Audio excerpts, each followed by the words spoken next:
Meus queridos, a paz do Senhor Jesus, glória a Deus, estamos começando mais um momento de reflexão da palavra de Deus, neste dia lindo, neste dia abençoado, que Deus preparou para mim e para você.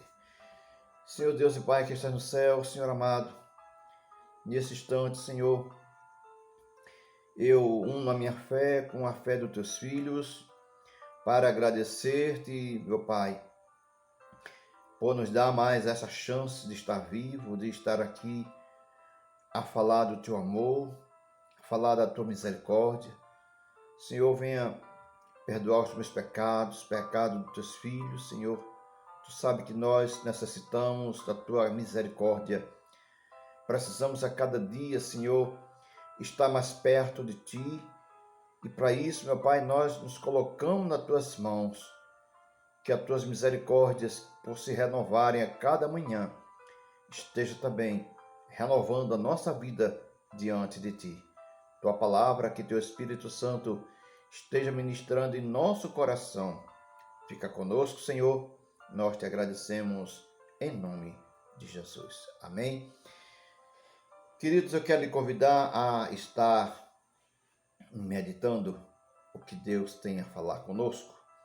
Abra sua Bíblia no livro de São João, Evangelho de São João, o capítulo 21. Capítulo 21, verso 15. Depois de comerem, Jesus perguntou a Simão Pedro: Simão, filho de João, você me ama mais do que estes? Disse ele: Sim, Senhor, tu sabes que te amo. Queridos, este capítulo 21 de São João é chamado o capítulo da restauração. Eu quero trazer um tema a esta mensagem: restaurando o caído. Está aqui o diálogo entre Jesus e Pedro. Pedro foi advertido por Jesus que antes que o galo cantasse, quando próximo ao julgamento de Jesus, Pedro negaria 3 vezes ao Mestre.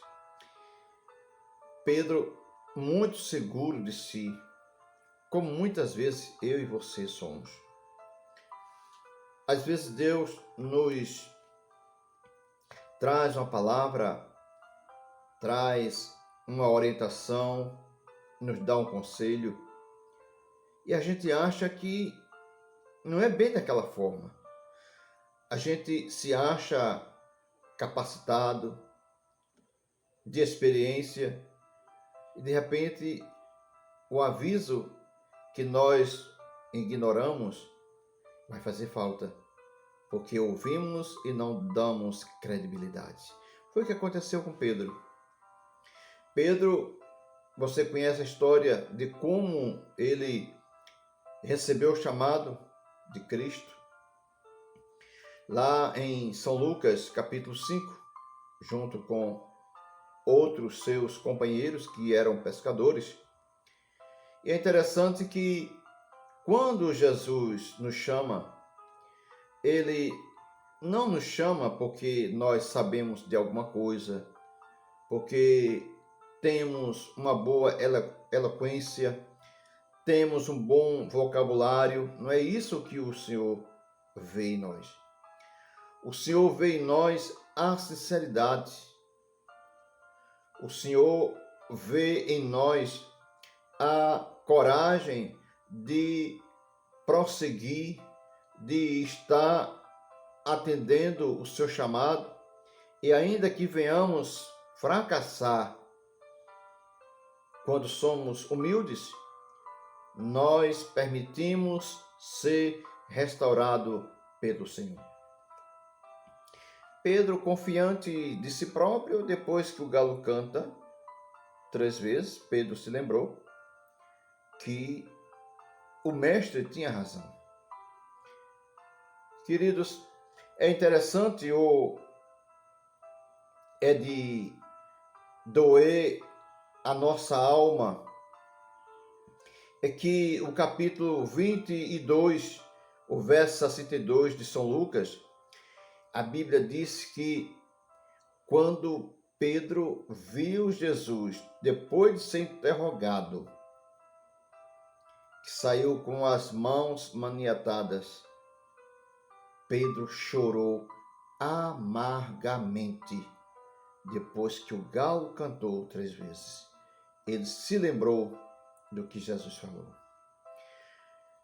Se Jesus olhasse para Pedro como eu e você olhamos para alguém que erra, alguém que falha, Pedro jamais teria oportunidade. Mas Jesus, ele tem um olhar de compaixão. O olhar de Jesus é ímpar. Nenhum olhar é igual ao de Jesus. Muitas vezes o nosso olhar é de apontamento, é de rejeição. O olhar de Jesus é um olhar de conquista, um olhar para renovar, um olhar para restaurar, um olhar para confirmar o chamado que um dia fez. Foi o que Jesus havia feito na promessa, quando Jesus disse que dali em diante, lá no capítulo 5 de São Lucas, dali em diante eles, Pedro e os demais, não seriam mais pescadores de peixes, mas pescadores de almas. Havia uma promessa na vida de Pedro. Quando Deus nos dá uma promessa, meus queridos, mesmo que alguém falhe, alguém tropece, mas a promessa do Senhor continua. Porque Deus é onisciente, Deus sabe a estrutura de cada um e até quantas vezes iremos falhar. Deus jamais chamará alguém para ocupar um cargo, lhe dar algo a desenvolver, alguém que nunca falhasse na vida. Sendo assim, não teria ninguém que o Senhor lhe chamasse. Mas Pedro continuou ali chorando amargamente.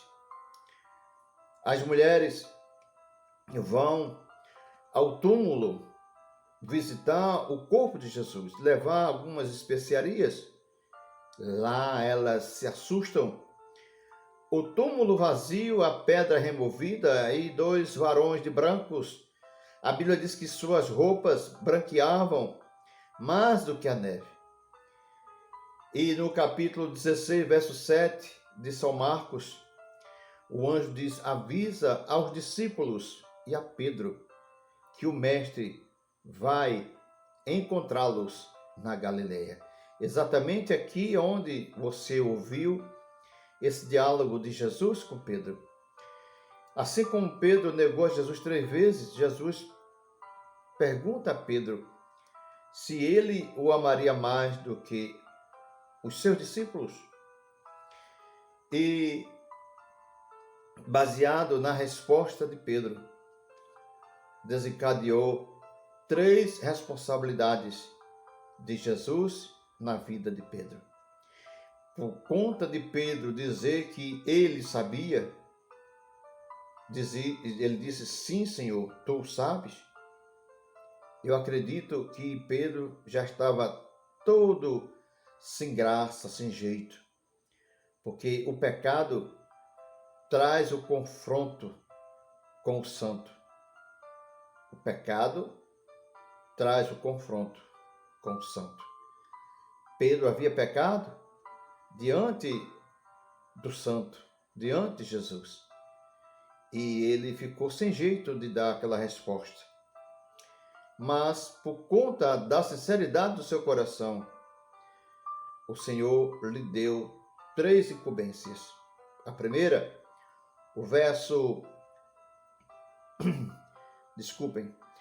ou ainda do verso, complemento do verso 15, ele disse: cuide dos meus cordeiros. A primeira incumbência de Pedro era cuidar dos pequeninos da casa do Senhor. E esses pequeninos não se restringe apenas na infância ou na estatura, se bem que pode ser na infância ou aqueles novos sendo adulto, mas que tivesse conhecimento a respeito de Deus e ingressasse para esse ensinamento, a ser doutrinado por Pedro. Esse seria o cordeiro. Mais adiante, ele pergunta pela segunda vez se ele o amava, e ele disse que sim. E Jesus disse: pastorei as minhas ovelhas. Agora, são as ovelhas, as adultas, que sejam as mulheres ou os homens, para Jesus, eram chamados de ovelhas. E ele diz que sim. E para encerrar, o Senhor lhe pergunta a terceira vez e diz, depois que ele disse sim, Jesus disse: cuide das minhas ovelhas. Cuide das minhas ovelhas. Primeiro, cuide dos meus cordeiros, pastorei as minhas ovelhas. E por último, cuide das minhas ovelhas. Que chamado o Senhor tem na sua vida? Talvez você seja uma dessas vidas que tem um chamado de Deus, tem uma promessa de Deus. As coisas da vida fez com que você fracassasse durante a sua caminhada na fé. Você não foi cauteloso, você foi se envolvendo com algumas pessoas e nesse envolvimento você fracassou na fé. Você se ausentou do redil do Senhor. E a palavra de Jesus para Pedro também é a mesma para você. A promessa que o Senhor lhe fez está de pé, vai depender de você. Não permita que o diabo venha colocar vergonha, mas que você venha tomar uma atitude, venha tomar coragem e dizer: Senhor, eu estou aqui para fazer a tua vontade. E a tua promessa, por ser fiel, eu estou aqui. Faça em mim conforme tu querer. Meu Deus, meu Pai, eu quero mais uma vez te agradecer pela tua palavra, a tua palavra que restaura, a tua palavra que anima, a tua palavra que fortalece, a tua palavra que nos dá ânimo, a tua palavra que nos dá coragem, a tua palavra que faz nós entendermos que o Senhor ainda acredita em nós, especialmente aqueles que falharam. Senhor, eu quero, nesse momento, colocar essas vidas às tuas mãos. Eu quero apresentar também a vida de cada pai, cada mãe, cada família aqui presente. Os doentes, os enfermos estão em casa, Senhor, os que estão nos hospitais, os que estão cirurgiados, os que precisam dos teus cuidados, que o Senhor esteja usando os médicos para isso, especialmente os vitimados da pandemia. Eu coloco nas tuas mãos também a minha vida, minha esposa, nossa família, meus vizinhos, meus companheiros de trabalho, meus chefes, os que estão saindo de casa para um trabalho, os que estão saindo de casa à procura de emprego. Se conosco, nós oramos a Ti, nós já te agradecemos em nome do Senhor Jesus. Amém, queridos? Deus abençoe a todos, um dia de paz, um dia de bênção. No próximo encontro estaremos juntos para mais um momento de reflexão da Palavra de Deus. Forte abraço, a paz do Senhor Jesus.